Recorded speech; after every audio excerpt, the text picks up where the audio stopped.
While we were going round, Robbie, we were talking about influences on the flavour of the new make. Let's have a look at the mature whiskey.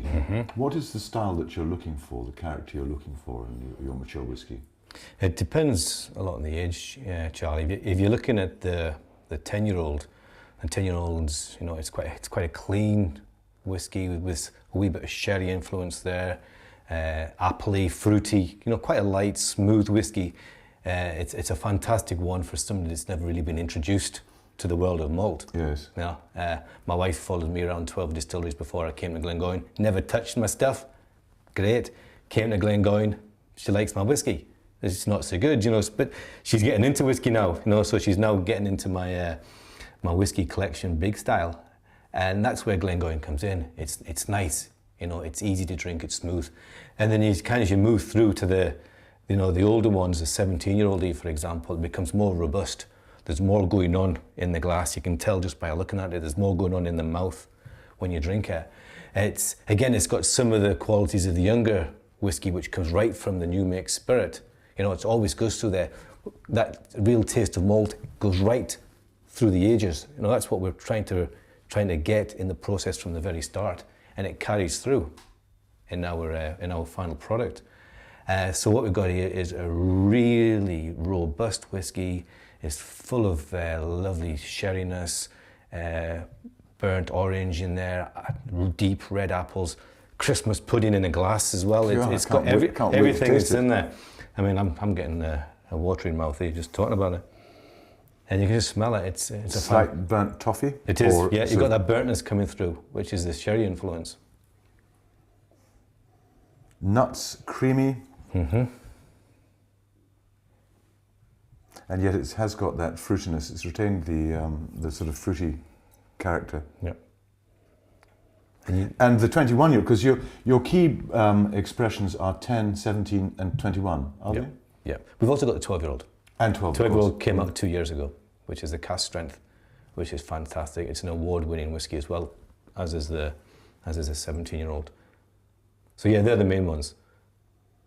What about wood? Tell me about your wood policy. For example, for the 17, you'll use a mix of woods, presumably? American and European? Yeah, we use a strong influence of sherry butts, as you can see by the colour, as you can. But refill? We do refill, yeah, we do. So there's a ratio of probably about 30 to 40% sherry, 60% refill cask as well. That's the recipe for the 17-year-old. So 40% when you first fill sherry, European oak? Yeah. And 60%? Round about that, Charlie, yeah. Yeah, refill European or refill American? So mixed with both, European and American. Yeah, we will use both. Because it's not as sherried as, say, Macallan. No. Or, you know, I say sherried in inverted commas, but the European style is... What we're trying to do is just find a nice balance where we've gone to all this time, effort and money to produce this outstanding spirit. Now, the type of cask you use can hide it, or it can magnify it, enhance it.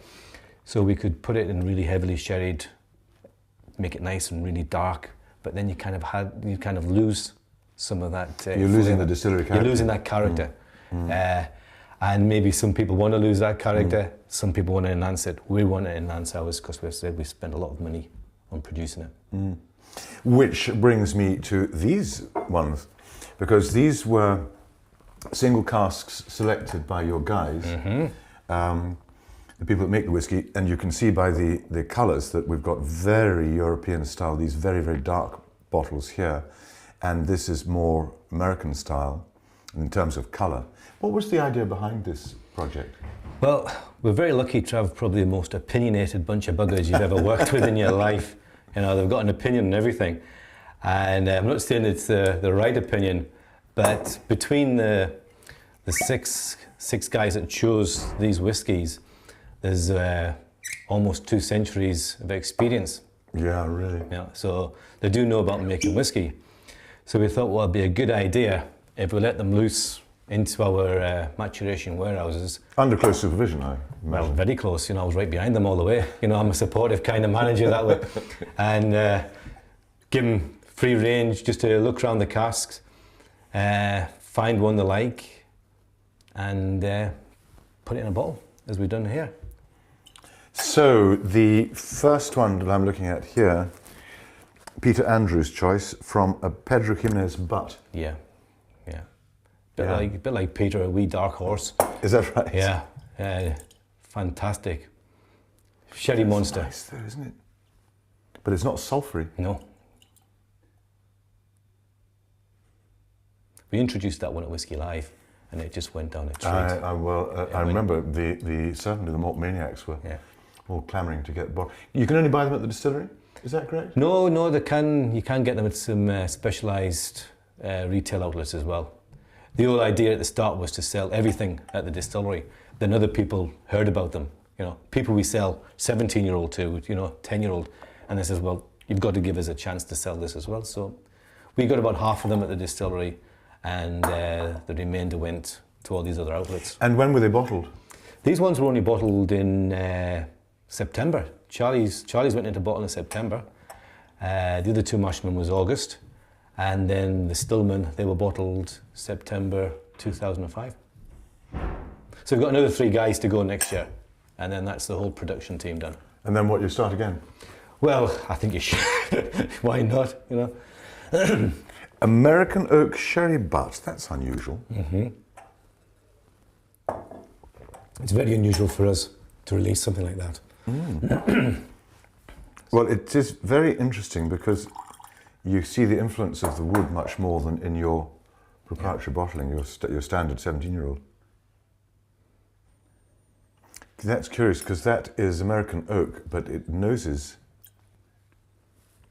to me like European oak. I would have guessed that as a European oak refill, actually. Yeah. And it's something that Jim enjoyed. Yeah, absolutely. What you get in the label is exactly what's in the bottle. It's Jim's choice. And this one is Charlie's choice. And that's fantastic. Absolutely. Charles Owen Murray. That's him. This is a first fill Oloroso Sherry Hogshead, distilled in 1989. Gorgeous colour, isn't it? Look at that, magenta. And that's the year Charlie started at the distillery. Ah. Oh yes, that's nice, isn't it? Dried fruits.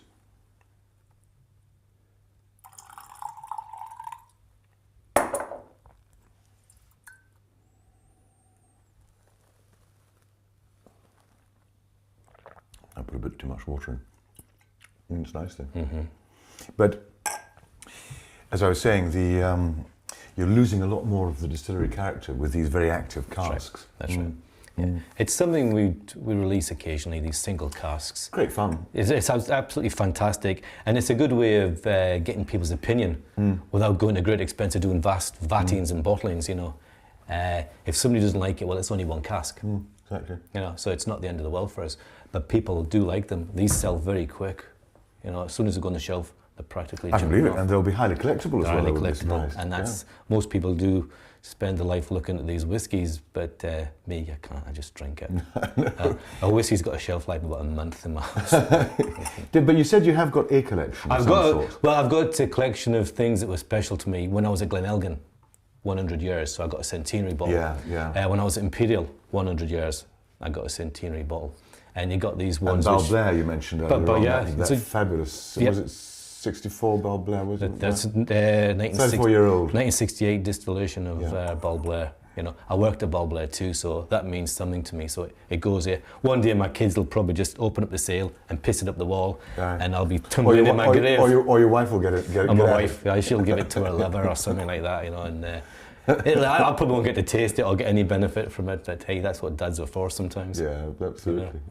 No, I agree with you. They're for drinking, really. Of course, the ideal thing is to have two, one for drinking and one for the collection. Well, yeah, especially when you've got as much money as you have, you rich bastard. Thanks a bunch. Well, thank you very much, Robbie Hughes at Glengoyne. You're welcome.